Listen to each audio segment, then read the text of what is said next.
Hello everyone and welcome to Star Wars on High. Thank you for stopping by. We are back with another Legends book review, and this time with a very special one. The very first Star Wars book to ever open up the expanded universe, Splinter of the Mind's Eye by Alan Dean Foster. This is an interesting one because it was really hurt by everything that came after it, and from what I've gathered from Star Wars fans who have read the book, they either love it or hate it. I read the book back in 2019 and it definitely has some weird moments, but I actually really enjoyed it, and I'll touch more on that later. But for those who don't care about spoilers or those who have read the book, let's go right through the overview of this story.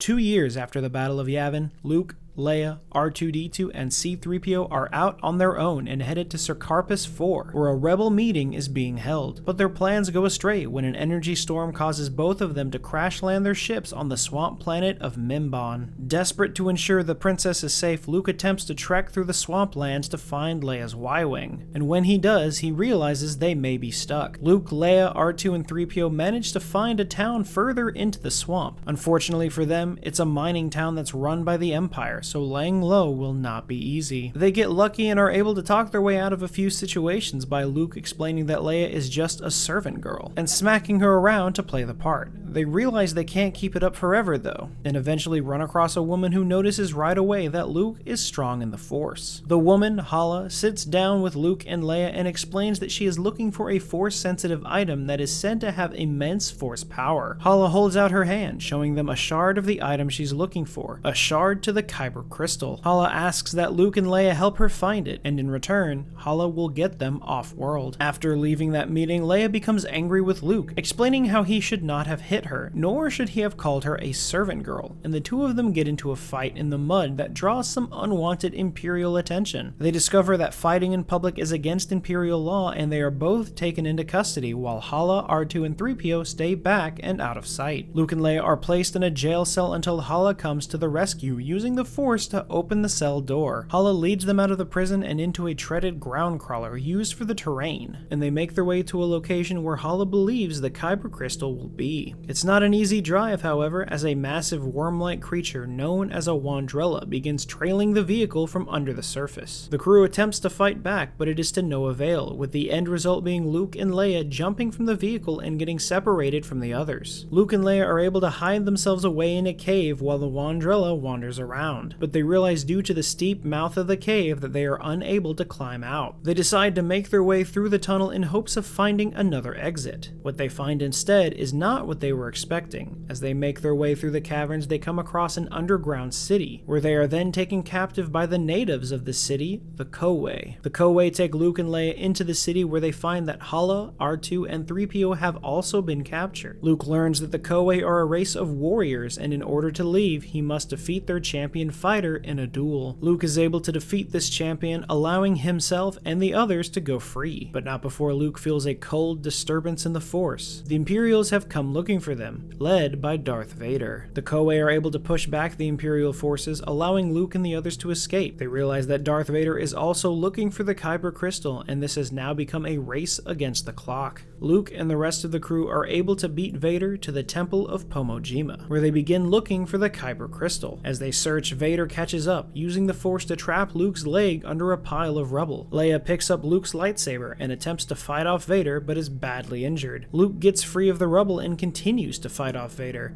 and with the power of the Kaiburr Crystal, Luke is able to sever Vader's arm. Unfazed by this, Vader continues to pursue Luke even while missing his arm, but stumbles into a pit in the center of the temple, falling into an abyss. Afterwards, Hala fires up the landcrawler and they all drive away, ending the Splinter of the Mind's Eye. Now, there's really not a lot of story in this book. It's very short, so the focus remains on Luke and Leia's journey, which I feel makes sense considering it was the first book to come out, so there really wasn't anything to build on aside from the movie. Now, earlier I said I really enjoyed this book, and that's still true. The idea of this book was so out of whack even for Legends that reading it now just makes it feel like an Elseworlds type of story, as nothing in this story really played out anywhere. For starters, for those who have not read the book, the Kaiburr Crystal they're referring to isn't your typical lightsaber crystal. It's also spelled Kaiburr, and it was meant to enhance the user's force abilities 1,000 times over. It could even give you the ability to heal others as well as use force lightning for those who were unable to. I've seen the Kaiburr Crystal described as a holy grail type artifact, and I would agree with that, but I can see why this idea was never really expanded upon. The worst part of the book for me is really no one's fault. It's the fact that there is a lot of flirting that goes on between Luke and Leia, and reading it while knowing they're siblings is just strange, but if you can get past that part, the rest of the book is actually really fun. You gotta think, at this point we had no idea that Luke and Leia were going to be siblings. Knowing it now though makes it a different story. I love that it takes place on Mimban though, and that's probably because I thought the location was really awesome and Stolo a Star Wars story, so when I realized it was going to be Mimban, I got really into the story. But it overall just felt like a small one-off adventure that you could take at face value. I know the fight with Vader bothers a few people, but to me, I feel like it was more so a vision fight, similar to the one we see in Empire Strikes Back. But of course, the author's intent was that he was truly fighting Vader, which would have made for an interesting turn of events if this book held any weight on what would happen in Empire Strikes Back. I also feel that the underground sequence was a little dry. The whole walk through the cavern before getting to the city was extremely boring for me, although we got to learn that lightsabers could work underwater and had to be recharged, so I found those two things to be very interesting. There's also some very interesting dialogue choices as well, specifically on the penultimate page of the book. Luke is explaining that they are headed to Sarkarpus 4 and literally says, "We're late for a very important date." Not the most original line, but we've all seen worse, I'm sure. Overall, I still think this is a fun story that could offer a lot of interesting mystery stories throughout the galaxy. But what were your thoughts on Splinter of the Mind's Eye? As the first Star Wars book ever to continue the main story, did you enjoy it? Did you read it when it first came out, or did you pick it up later on like me? Let us know all of your thoughts down in the comments below. Also, don't forget, if you've got a Legends book that you'd like us to review, leave a comment down below. As always, thank you to everyone who stuck around to this point in the video, and we hope to see you again